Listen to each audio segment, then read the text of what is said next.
बिहार जमीन सर्वे में कुछ लोग ऐसे हैं जिनके हाथों से जो जमीन है ना वो छीन लिया जाएगा, यानी अब उनके पास जमीन नहीं रहने वाला है, उनके हाथों से जमीन अब चला जाएगा। अगर आप ये सोच रहे हैं कि आखिर वो लोग कौन हैं, उनके साथ क्यों ऐसा किया जाएगा, तो ये जरूर जान लें कि आखिर क्यों ऐसा किया जाएगा। बहुत सारे लोगों के साथ ये भी समस्या है कि उनकी जो जमीन है वो उनके पास है, लेकिन उनकी जमीन जो है उनके पूर्वज के नाम दर्ज है। लेकिन सिर्फ यही नहीं है, पूर्वज के नाम जो दर्ज है ही, लेकिन अभी वर्तमान में जो है यानी पूर्वज के बहुत सारे उत्तराधिकारी हैं और आपस में विवाद चल रहा है, आपस में विवाद। ये देखें, सबसे मुख्य कारण अभी आपको देखने को मिलेगा कि दादा परदादा के नाम जमीन तो है, लेकिन जमीन जो है हम कैसे अलग करें, अलग कर ही नहीं सकते हैं। क्यों? तो रीजन ये है कि परिवार में तो बातचीत भी नहीं है। अरे चाचा का जो परिवार है या जो उनके कह सकते हैं बड़े पापा, उनका जो परिवार है या उनका जो गोतिया है, अरे वहाँ तो विवाद चल रहा है, आपस में बैठने को कहाँ, बोलने तक को तैयार नहीं है। जो होगा जो है इसका जो विकल्प होगा वही होगा। तो आखिरकार इसमें सबसे बड़ा नुकसान किसको होने वाला है? जिनका नाम आज भी जमीन के पूर्वज के नाम से दर्ज है और परिवार में विवाद है। इसलिए कि ये जमीन को आप देख रहे हैं और इस जमीन का जो है यानी भूमि सर्वेक्षण जो किया जाएगा, तो इसमें उन सभी व्यक्ति के नाम दर्ज कर दिए जाएंगे जो आपके परिवार के उत्तराधिकारी होंगे। मतलब ये जमीन है, पूर्वज के बाद कह सकते हैं 10 हिस्सेदार है। तो 10 हिस्सेदार है, तो जैसे कहने का मतलब हो गया कि ये जमीन परदादा के नाम से है। अब परदादा का जो है यहाँ पर इनका 2 बेटा हो गया, ठीक है, फिर इनके 2 बेटे से 5 हो गए, 5 हो गए, मतलब 2 बेटे से, मतलब एक का 3 एक का 2। इनका जो 2 बेटा था ना, इनसे यहाँ पर एक हो गया कितना, 3, एक का 2, फिर इससे आगे बढ़ गया, तो ये सभी लोग आज 10 हिस्सेदार हैं।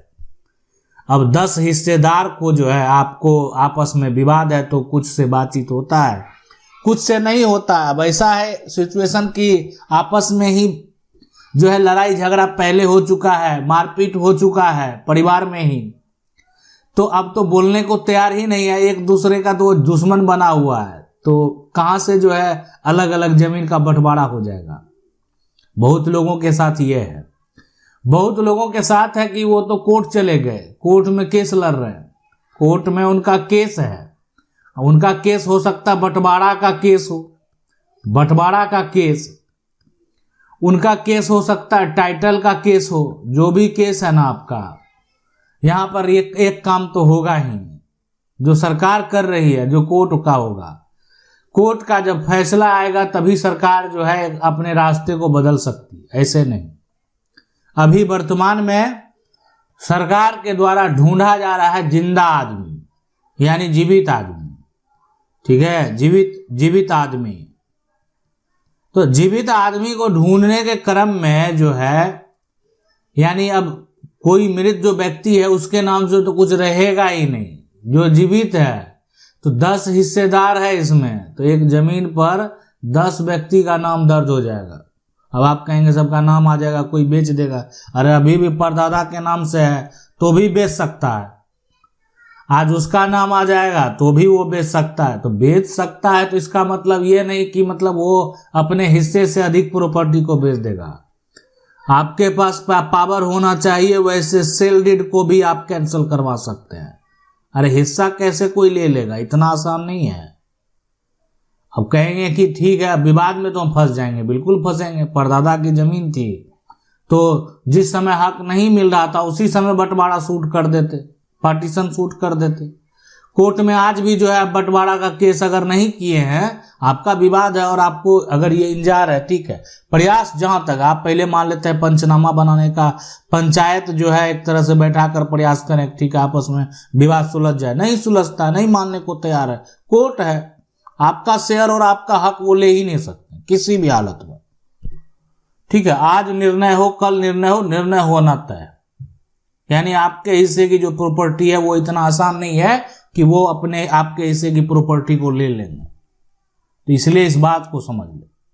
अब बहुत लोग जो है सुरक्षित है, और सुरक्षित है कि उनका कम से कम जमीन का जो है ना आगे प्रक्रिया होने वाला, लेकिन कुछ ऐसा लोग है जो सुरक्षित ही नहीं है, मतलब उसका जमीन जो है ना छीन लिया जाएगा। अब अगर वो जो है, ऐसे लोग भी हैं।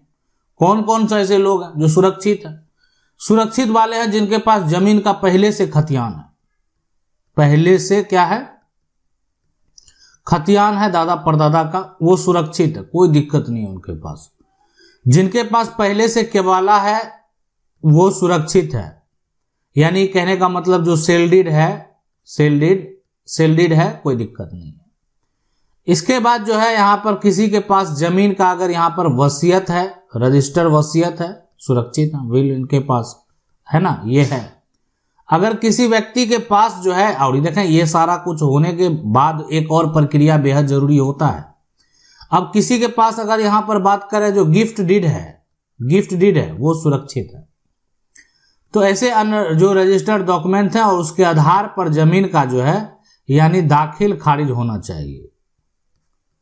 दाखिल खारिज होना चाहिए, यानी दाखिल खारिज अगर हुआ है कोई दिक्कत नहीं है, आप सुरक्षित हैं।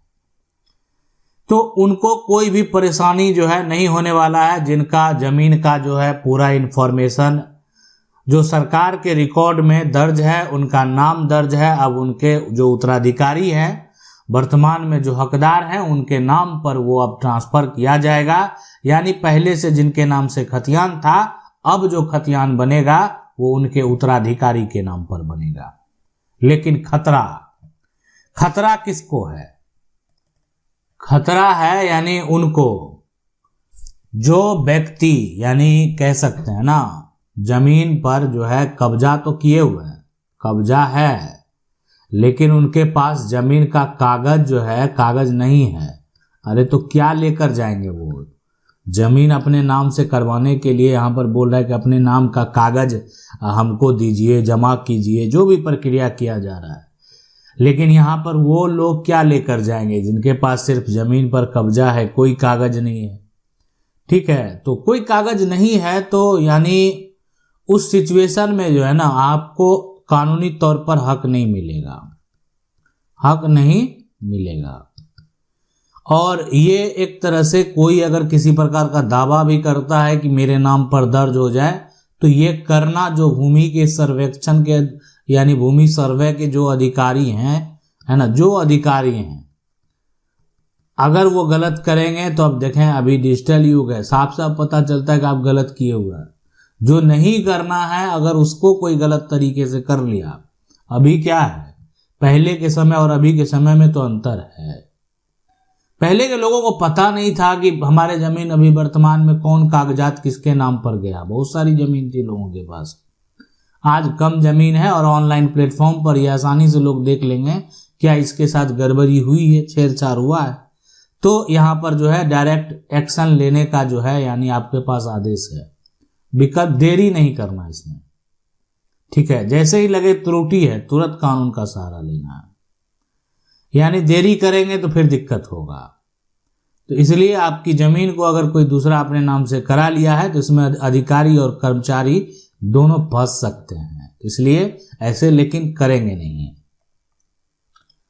अब कुछ लोग ऐसे हैं जिनका कागजात जो है वो तो है, दिखा रहे थे पहले कागजात है, लेकिन कागजात ही फर्जी है, जो है कागजात जो है कागजात ही जो है फर्जी है। अब आप कहेंगे कुछ लोग ऐसा किया है कि फर्जी कागजात के आधार पर, यानी एक तो जमीन ये है, इस जमीन का जो है फर्जी कागजात जो है निकाल लिया, ठीक है, और फर्जी कागजात के आधार पर जमीन का जमाबंदी कायम कर लिया है, जमाबंदी कायम है उसका। उसके बाद जमीन पर कब्जा भी कर लिया।